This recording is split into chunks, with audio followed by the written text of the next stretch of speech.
स्वागत है। आज हम वर्ल्ड बैंक की ताज़ा ग्लोबल इकोनॉमिक्स प्रॉस्पेक्ट्स रिपोर्ट पर नज़र डालेंगे और साथ ही भारत अमेरिका व्यापार संबंधों पर भी बात करेंगे।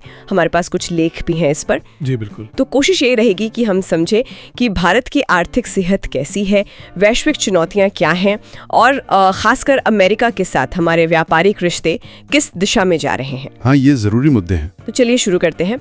सबसे पहले वर्ल्ड बैंक ने भारत की वित्त वर्ष 25-26 के लिए जो विकास दर है उसे 6.3% पर बरकरार रखा है। ये बात थोड़ी ध्यान देने वाली है क्योंकि जनवरी में अनुमान 6.7% था, पर अप्रैल में इसे घटाकर 6.3% किया गया और अब वही आंकड़ा है। हाँ, और इसे हमें जरा बड़े परिप्रेक्ष्य में देखना होगा। मतलब देखिए, दुनिया की विकास दर इस साल सिर्फ 2.3% रहने का अनुमान लगाया गया है। सिर्फ 2.3%? हाँ, जो 2008 के बाद से अगर हम वैश्विक मंदियों को छोड़ दें तो सबसे धीमी रफ्तार है।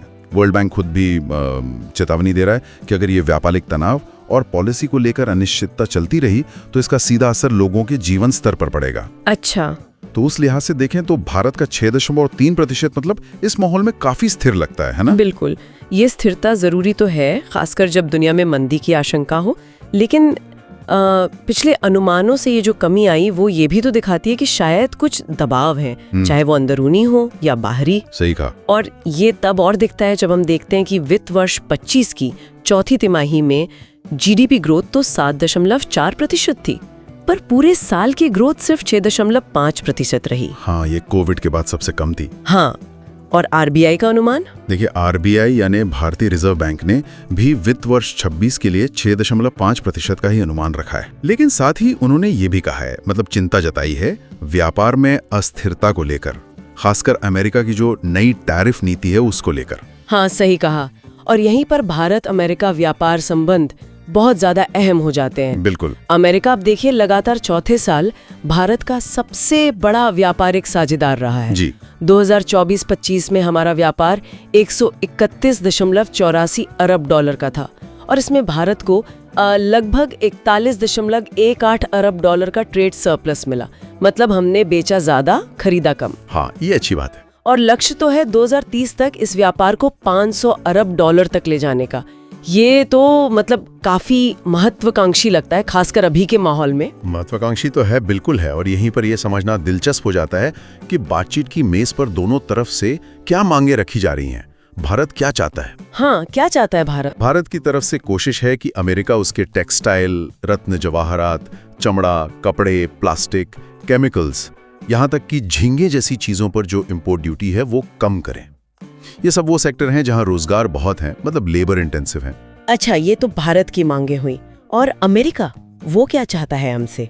अमेरिका की तरफ से मांगे हैं कि भारत इलेक्ट्रिक गाड़ियों पर, पेट्रोकेमिकल्स, शराब, डेयरी उत्पाद, सेब, मेवे और जेनेटिकली मॉडिफाइड यानी जीएम फसलों पर ड्यूटी कम करे।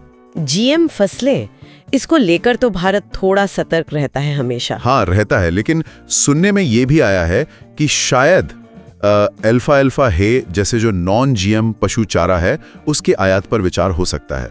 अल्फा हे अमेरिका का एक बड़ा कृषि निर्यात है। अच्छा, तो ये शायद एक बीच का रास्ता निकालने की कोशिश हो सकती है। बिल्कुल मुमकिन है। ये तो मतलब लेन देन का हिस्सा होता ही है।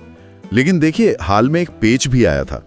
2 अप्रैल को अमेरिका ने क्या किया कि लगभग 60 देशों से आने वाले सामान पर नया टैरिफ लगा दिया। हाँ, मैंने सुना था इसके बारे में। और उसमें भारत से जाने वाले समुद्री खाने और स्टील पर 26% अतिरिक्त शुल्क लगा दिया।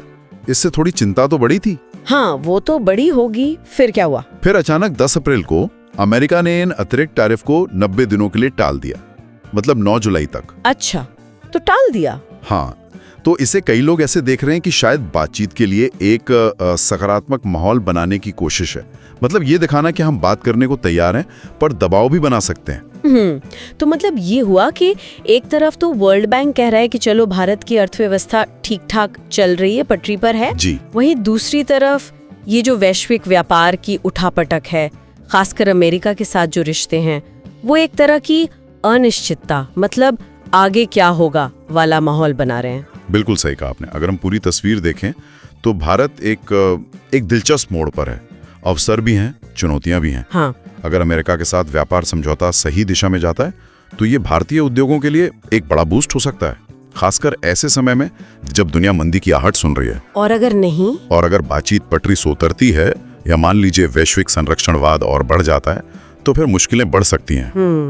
और यहीं से एक जरूरी सवाल भी उठता है जिस पर शायद सोचने की जरूरत है। क्या सवाल? कि ये जो वैश्विक अनिश्चितताएं हैं और एक बड़े व्यापारिक साझेदार पर हमारी जो निर्भरता है, उसको देखते हुए भविष्य में भारत के लिए अपने व्यापारिक साझेदारों में और ज्यादा विविधता लाना कितना जरूरी होगा। हाँ, मतलब डाइवर्सिफाई करना। हाँ बिल्कुल। या फिर क्या हमें घरेलू मांग को और मजबूत करने पर ज्यादा ध्यान देना चाहिए ताकि अर्थव्यवस्था बाहरी झटकों को बेहतर तरीके से झेल सकें। ये एक अहम मुद्दा है। सही बात है, इस पर जरूर सोचना चाहिए।